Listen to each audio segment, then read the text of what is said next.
Assalamualaikum warahmatullahi wabarakatuh. Alhamdulillah, salatan wa salaman ala rasulillah. Ashhadu an la ilaha illallah wahdahu la syarikalah. Wa ashhadu anna muhammadan abduhu wa rasuluh. Bapak ibu saudara-saudari yang saya hormati, ada perbuatan yang disunnahkan yaitu sebelum pelaksanaan sholat. Dua sudah kita jelaskan pada pertemuan yang lalu, yaitu azan dan iqamah. Maka masuk kita kepada sunnah yang berikutnya, itu sunnah dilaksanakan sebelum sholat. Bahwa orang yang melaksanakan sholat itu hendaklah dia berjalan ke tempat sholat itu dengan tentram, tidak tergesa-gesa. Juga kita datang ke tempat sholat itu dengan sopan.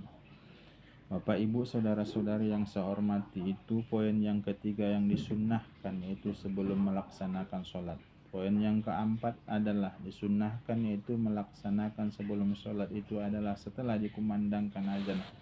Kita disunnahkan membaca doa. Kemarin sudah kita bahas, yaitu doa setelah azan. Apa itu doa setelah azan?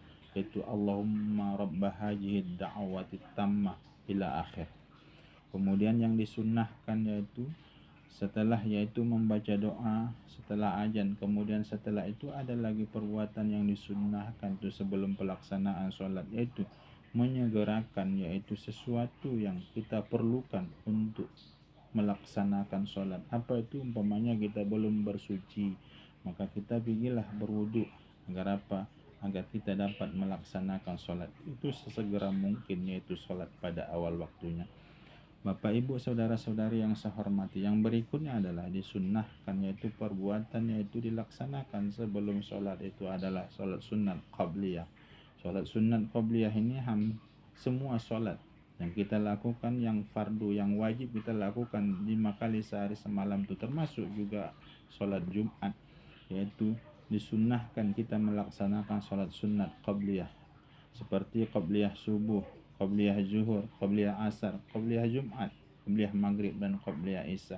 Nanti akan kita bahas pada pembahasan salat-salat sunat, yaitu salat sunat qabliyah.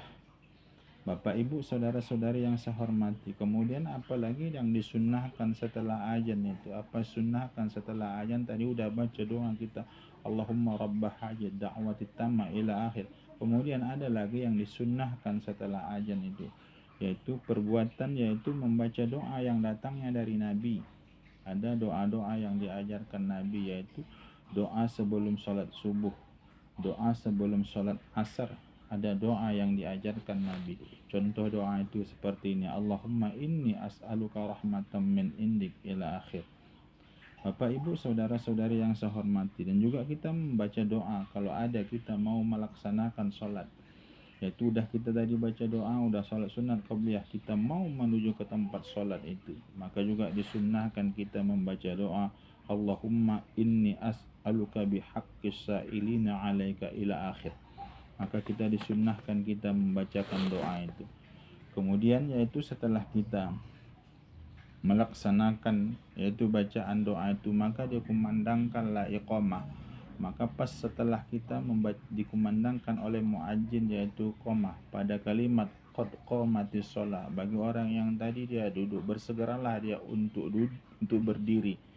Kenapa pada kalimat itu bagi orang yang mudah berdiri, maka segeralah dia berdiri. Kemudian setelah itu maka dia isilah sab-sab yang kosong, yang belum penuh, maka dia penuhkan sab-sab itu.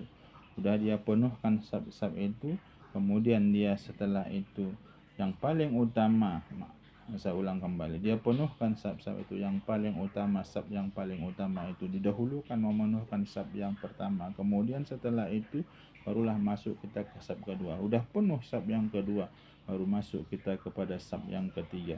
Bapak ibu saudara-saudari yang saya hormati, setelah itu habis kita memenuhkan sab, kemudian setelah itu kita berdiri. Jarak berdiri kita itu kaki yang kanan dan kaki yang kiri adalah lebih kurang sejengkal, yaitu kalaupun boleh lebih sedikit. Maka itu oleh sebab itu berdiri dalam sholat itu tidak boleh renggang kali dan tak boleh rapat kali. Maka oleh sebahagian para ulama mengatakan orang yang melaksanakan sholat itu terlalu renggang, yaitu hukumnya makruh. Terlalu rapat juga adalah makruh. Mana batasan rapatnya?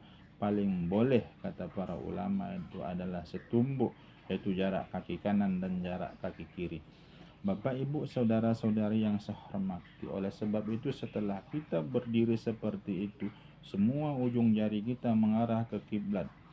Seluruh ujung jari kaki kita mengarah ke kiblat. Kemudian setelah itu barulah kita melihat ke tempat sujud, bukan melihat ke kanan dan bukan melihat ke kiri, tapi yang kita lihat itu adalah tempat sujud.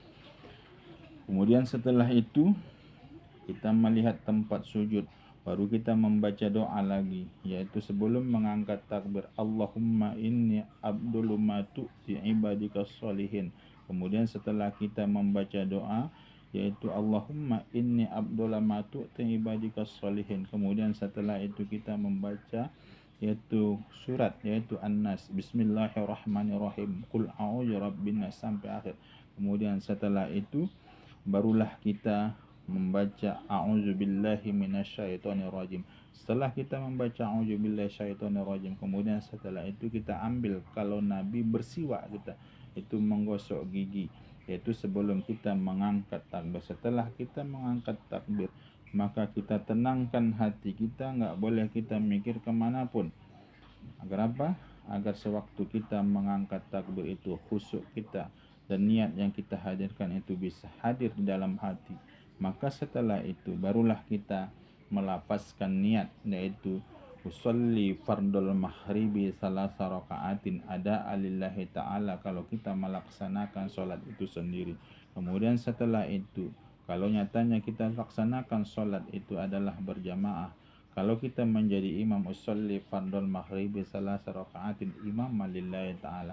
Kalau kita sebagai makmum, usolli fardul maghribi salasa raka'atin ma'muman lillahi ta'ala. Itu contoh niat kalau kita melaksanakan sholat maghrib. Demikian contoh, kita contohkan niat-niat sholat yang lain seperti sholat isya, seperti sholat subuh, seperti sholat zuhur, seperti sholat yaitu asar. Bapak, Ibu, saudara-saudari yang saya hormati, inilah beberapa yang disunnahkan, yaitu kita laksanakan sebelum melaksanakan sholat.